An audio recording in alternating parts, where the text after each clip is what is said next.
Stephen. We're trying to get through in the next 10 minutes as many of these as we can. Stephen, go ahead. Your hand and your mic is open. Stephen, go ahead. Thank you, sir. I appreciate the opportunity to address some questions to Sharon Hill and representatives of the planning department. Before I ask I have two questions, one to the planning department and one to the two elected officials who are attending this meeting tonight. But before I ask my questions, I want to assure you that I'm not a faith leader. I'm not representative of God's work. I'm only a resident who's lived in this neighborhood for 63 years. And I'm very, very protective of the land use issues that are associated with the redevelopment of the subject site.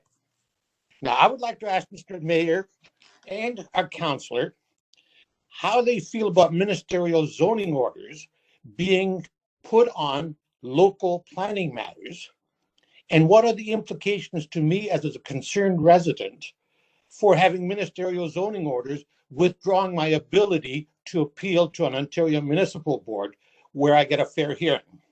That's number one. So Stephen, let's pause there. I'm going to come back to you for your second question. On the first question about ministerial zoning order, let's go, and you've asked the councillor and the mayor for a response, so let's just do that, and then we'll come to you for your second question. Go ahead, Councillor Filion. Do you want to start off on that? How do you feel about a minister zoning order?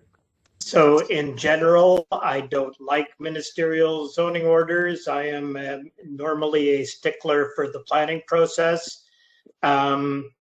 In this case, I think the benefits of moving quickly outweigh the technicalities of the process. I think you've heard the reasons why we need to proceed with speed, mainly to get more people into homes sooner, but also because of the federal funding.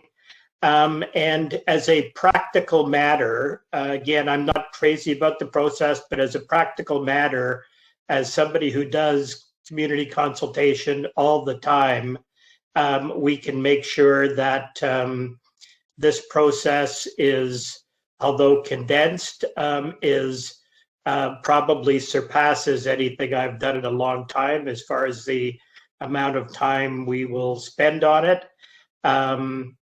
You know, I've already been involved with the staff on the site plan, and they've been extremely cooperative in looking at some improvements. And so at the end of the day, I think this will be fine. I would rather it be a different process, but I think the end result would be no different.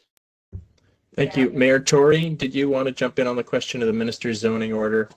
Just very briefly, Bruce, to say that I think they should only be used in Toronto or in any other local municipality with the request of, or upon the request of, the municipal council. And so tomorrow we will consider whether or not that is something, a request that we should make. But I think in this case, as Councillor Filion said, we have a very, very urgent situation on our hands. It's a human crisis. We were trying to deal with it the old way for many years, and we just weren't succeeding at doing that. And we have now money that is time sensitive in terms of its use. And we have a more effective solution.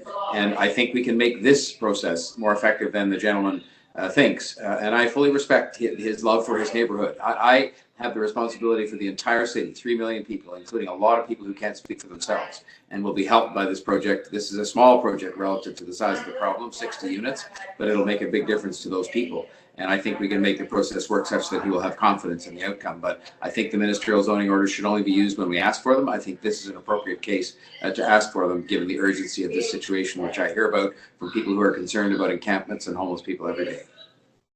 Thank you very much, Mayor Tory. So, Stephen, that was your first question. Let's go to your second question. And I think someone still has their mic open. So if we could ask people to mute their mics when they're finished speaking. Stephen, you have another question? Yes, once again, it goes back to the planning department. Ms. Hill talked about zoning change studies, site plan approval process, streamlined procedures, and all sorts of technical studies that have been prepared for this project. I did not hear her tell me about the urban design elements and analysis by the city planning department as to the functionality of this corner vis-a-vis the gateway to South Willowdale. And secondly, what about the tree protection bylaw? We have 26 mature vegetation that needs to be protected here. And if a private sector developer came in, the planning department wouldn't even show me the door because they would say to me, you're destroying the environment with 26 mature vegetation, 26 mature trees at this particular location. So I'd like to hear from the representative of the planning department on those two things. Sharon, would you like to take that? Would you like us to bump some of that over to the architect to deal with the landscape architect issues, or how would you like to address that, Sharon? How about I start and then we'll Okay. pass on to Kevin just to Great, fill up. thank you. Okay, so thanks very much for the question. In terms of the things that you're mentioning, the things that you're interested in, the urban design and the trees, what you're speaking of are the kinds of things that we'll be looking at through the site plan process. And I think, as Councillor Filion mentioned, we are doing a lot of sort of front-end engagement and consultation on this proposal to try and get feedback on what's of interest and important to people so that we can evaluate that as we move forward.